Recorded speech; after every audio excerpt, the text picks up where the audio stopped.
Hello guys, akkam jirtanii? Mee afaan Ingiliffaa keessatti yeroo hundaa nama yoo galateeffitan thank you jettan yeroo hunda thank you waanuma hundaaf iyyuu jechuudha. Even afaan Oromoo irratti iyyuu baay'ee galatoomii kan naa goote kun guddaadha. Galatassiif qaba. Karaa garaagaraatiin galateeffachuu dandeenya. Afaan Ingiliffaa irratti ammas thank you kanaafis thank you.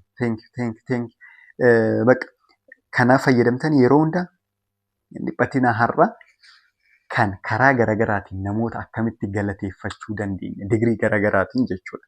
Yoo nama waa sirriitti isinii godheef akkamitti galateeffan, yoommoo nama jiddu galeessa waa isinii godheef akkamitti galateeffan, overall immoo namoota akkamitti galateeffanna kan jedhu karaalee 5 isiniif dhufee jira jechuudha. Kanaafiyyuu kana beeknan akka afaan Ingiliffaa namoota dubbatanii afaan Ingiliffaa namoota afaan dhalootaa isaanii ta'eetitti itti fayyadamtanii jechuudha. Yeroo hundaa thank you jechuun isinirraan eegamu jechuudha. Okay, amma kan tokkoffaa galatoomi jechuudhaaf maalidha kan fayyadaman yeroo baay'ee jechuudha. Baratamaan jechuudha. Thank you, galatoomi. Waanuma hundaaf iyyuu thank you jechuu dandeessan jechuudha. Fakkeenyaaf gargaarsa keef galatoomi. Gargaarsa keef galatoomi. Thank you for your help. Thank you for your help. Thank you for your help jechuu dandeessan. Gargaarsa jechuun help jechuudha. Keetiif jechuun for your jechuudha. Galatoomi jechuun immoo thank you. So gargaarsa keef galatoomi. Thank you for your help. Thank you for your help jechuu dandeessan jechuudha. Baay'ee namoonni haaraa taatan subscribe gochuu keessan hin irraanfatinaa. Mallattoo viidiyoo jalaa diimtuu sana subscribe jettu sana tuqaatoo mallattoo bilbilaa sana yoo tuqxan immoo all kan jedhu irra godhaatoo viidiyoon nuti yeroo hundaa gadhiisu isin bira gahaa irraa fayyadamuu dandeessan waan ta'eef jechuudha. Kanaaf akkas godhaayii yaada soo qabaattan nu barreessa. Viidiyoo garuu like godhaa eegalame yeroo tokko like godhaame. Okay, thank you baay'ee galatooma. Okay, gargaarsa keef galatoomi. Har'a waa'ee galateeffannaati kan barannu waan ta'eef anillee waan subscribe naa gootaniif baay'een isin galateeffadha. Gargaarsa keef galatoomi. Thank you for your help jedha. Inni itti aanu immoo fakkeenyaaf kennaa keetiif galatoomi. Kennaa jechuun maal jechuudha?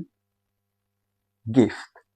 Gift maal jedhamu dhageenya? Gift jechuun kennaa jechuudha. Kennaa keetiif galatoomi. Thank you for your gift. Thank you for amma fakkeenyaaf sammuu giftii siiniif kenne yookaan immoo kennaa siiniif kenne. Kennaa keetiif baay'ee galatoomi yookaan kennaa keetiif galatoomi jechuu barbaada. Thank you for your gift. Thank you for your gift jechuu dandeessan jechuudha. Okay.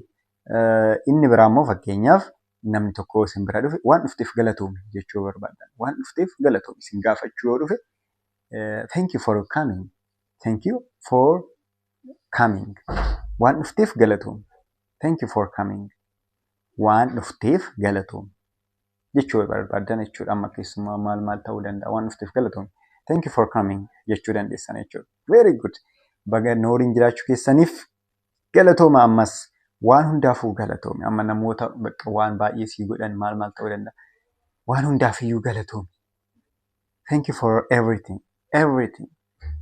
Everything jechuun waanuma hunda jechuudha. Thank you for everything.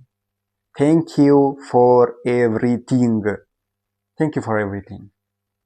Waan hundaafuu galatoomi. Waan hundaafuu galatoomi.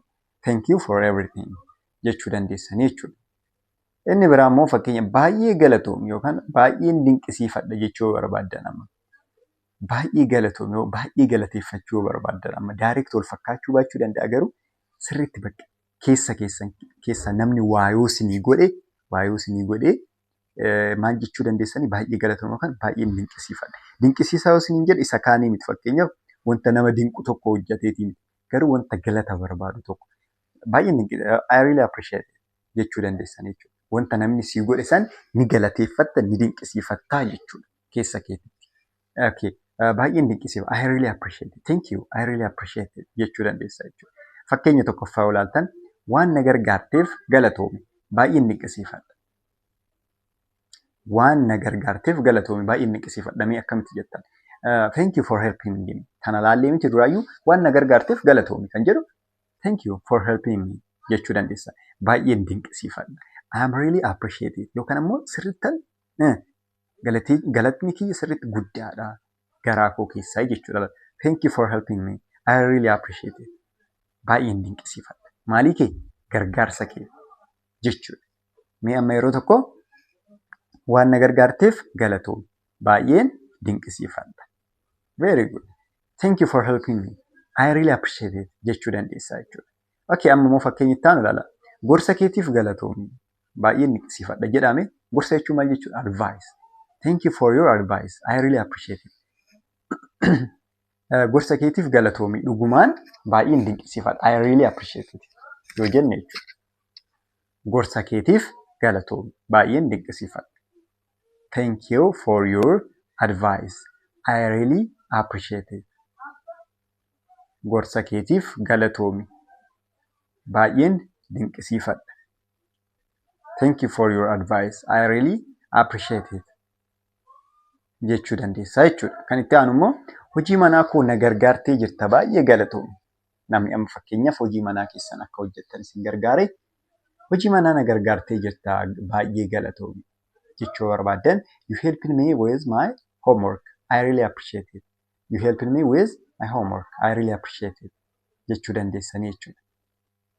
Akkanatti jechuu dandeessanii inni itti aanu immoo fakkeenyaaf namni wanta isinii godhe wanti ati naa goote kun hedduudha. Suni anaaf hedduudha. Hiika qaba jechuu barbaadan akkam jettu. That means a lot to me. That means a lot to me. Suni anaaf hedduudha yookaan hiika qaba. Baay'ee galatoomi. Wanta ati naaf goote guddaadha jechuu barbaadan that means a lot to me. Suni anaaf hedduudha yookaan hiika qaba jechuu dandeessanii jechuudha. Fakkeenya yaadaallu namni guyyaa dhalootaa keessan yaadateetoo baga dhalattee baga siin ga'e maal maaloo isiniin jedhe amma fakkeenyaaf ni jaalattu miti yeroo tokko keessattuu warroonni shamarranii guyyaa dhalootaa ni jaalattu miti. Okay, anyway kanaafiyyuu guyyaa dhalootaa koo yaadattee jirta suni anaaf hedduudha yookaan ammoo suni anaaf guddaadha hiika qaba jechuu barbaadan you remember my birthday that means a lot to me. You remembered my birthday? That means a lot to me. Guyyaa dhalootaa koo yaadatte suni anaaf baay'ee guddaadha yookaan baay'ee hiika qaba. You remembered my birthday? Guyyaa dhalootaa koo yaadattee jirta. Suni anaaf hedduudha jettanii jechuudha. Okay. Fakkeenya biraa immoo waan na gargaarteef galatoomi. Suni anaaf hedduudha. Amma fakkeenya wanta isin gargaare irratti fakkeenya amma waanuma xiqqoo isin gargaaretu namni tokko thank you jetteeni kan galatoomi jetteeni kan bira dabaruu dandeessu ni jira. Garuu gargaarsa guddaa ta'e immoo ni jiraanti. Suni anaaf hedduudha. That means a lot to me kan si jechisisuu danda'u. Sun anaaf hiika qaba kan si jechisisuu danda'u irratti fayyadamtanii jechuudha. Kanaaf waan na gargaarteef galatoomi sun anaaf hedduudha. Thank you for supporting me. That means a lot to me. Thank you for supporting me. That means a lot to me. Laala waliin dubbisname. Thank you for supporting me. That means a lot to me. Jettanii jechuudha. Waan na gargaarteef galatoomi suni anaaf hedduudha jettanii jechuudha. Okay, amma fakkeenyaaf namni tokko immoo isin ilaaluu dhufee jennu yookaan isin gaafachuu dhufee jennu. Isinuma gaafachuudhaaf jechuudha. Isinuma visit gochuudha. Na ilaaluuf dhuftee suni anaaf hedduudha. You came to see me. That means a lot to me. Na ilaaluuf dhufte suni anaaf hedduudha. You came to see me. That means a lot to me jechuu dandeessanii jechuudha. Kan itti aanu immoo fakkeenyaaf dhugumaan baay'een galateeffadha jechuu yoo barbaadan galatan isinii qaba. Yookaan ammoo keessa koo isinan galateeffadha jechuu hunduu kan galataati garuu karaa garaagaraatiin jechuudha. Dhugumaan baay'een galateeffadha. I am truly grateful. I am truly grateful. Amma nama saniif dhugumaan garaa keessan keessaa galatan isinii qaba yookaan ammoo sin galateeffadha baay'ee jechuu barbaadan I am truly grateful. I am truly grateful jechuu dandeessanii jechuudha. Fakkeenyaaf gargaarsa keetiif dhugumaan baay'een galateeffadha. Gargaarsa keetiif dhugumaan baay'een galateeffadha. I am truly grateful for your help. I am truly grateful for your help. Ani gargaarsa keef baay'een galateeffadha dhugumaan yoo jechuu barbaadan I am truly grateful for your help jechuu dandeessanii jechuudha. Fakkeenya biraatiif amma fakkeenyaaf namni tokko nama arjaa wayii yookaan ammoo kind person yoo isin mudate arjummaa keetiif dhugumaan sin galateeffadha. I am truly grateful for your kindness. I am truly I am truly grateful for your kindness. Kindness jechuun arjummaadha yookaan immoo deegginat in Amharic.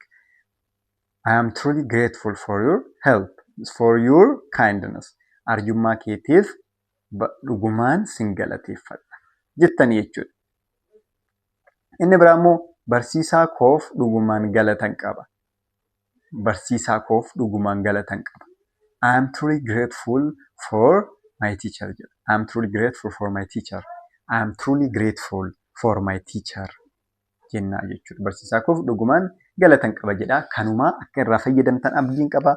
Warroonni daayirekt jalqaba irraa kaastanii onlaayiniidhaan barachuu barbaadan bilbilli keenya asumarra jira. Nu dubbisuun irraanfatinaa.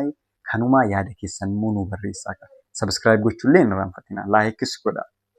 Isa homaa namatti ulfaatu miti laayikuma godhatoo baay'ee irraa fayyadamtu jechuudha. Ammaaf bakkuma jirtanitti nagaa nuuf ta'a. Viidiyoo hedduu hojjetamanii jiran chaanaalii kana keessa seenaa ilaala. Seenaa ilaalatoo irraa fayyadamaa. Thank you.